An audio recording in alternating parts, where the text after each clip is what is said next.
In this morning's U.S. Bank Economic 360, a look at reports on just how companies are faring in terms of reported earnings and other important trends. These reports detail just how well or how weak trends were in the second quarter, and they'll be closely watched since the first quarter was so negatively impacted by the harsh winter weather. For perspective, we turn to our very own Jim Russell, U.S. Bank's Wealth Management Senior Equity Strategist, who's with Rob in the studio. Rob and Jim. Thank you very much. So that first quarter, as Peg just said, weather did hurt it. How bad was the first quarter? And we're going to start seeing earnings here as we speak for the second quarter. What are you expecting? Well, just mentally rewind to the first quarter. Winter weather really shut down a number of things for weeks at a time. And the winter weather wasn't confined here to the tri-state area, Rob. It was really extended as far south as Atlanta and Dallas.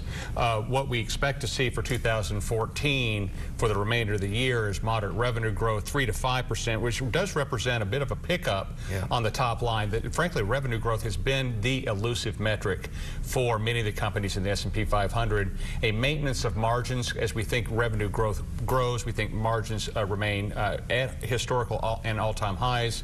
And we do see a little bit more strength from domestically based business. It does appear, unfortunately, Europe continues to stagnate just a little bit, a 1% growth rate.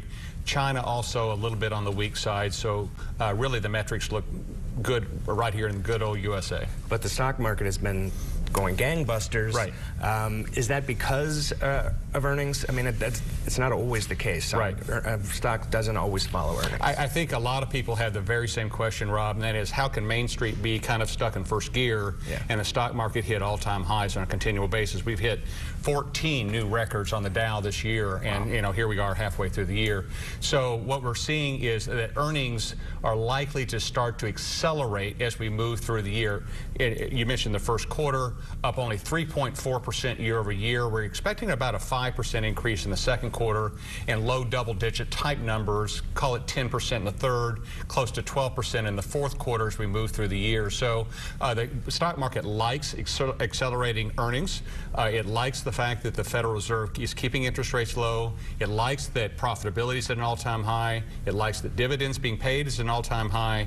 And it likes the fact that inflation is low. So it's really a combination of a couple of things. Throw a little curveball at you. So the chances of any kind of a major correction this year are pretty high. That's just what happens. Do you think investors are sort of past the point of panic? Are we far enough away from 08, 09 so that if a correction does hit, they won't run for the exits? It's a good question. The skepticism level on our high net worth clients at U.S. Bank Wealth Management remains very high. Again, kind of marking how can the markets do so well and Main Street's kind of be stuck a little bit, struggling a little bit. Aren't the markets ahead of themselves? We think the combination of the factors just mentioned really support the markets. We do see probably a pullback before too much longer, probably related to the fact that the Federal Reserve will need to increase interest rates at some point, either late this year, but more likely early 2015, a little bit of a headwind for the market. So as that debate begins, probably in the fourth quarter, we can see that kind of pullback. Well, we certainly should talk about this again soon as these numbers come in. Thanks a lot, Jim. Thank you. Thanks.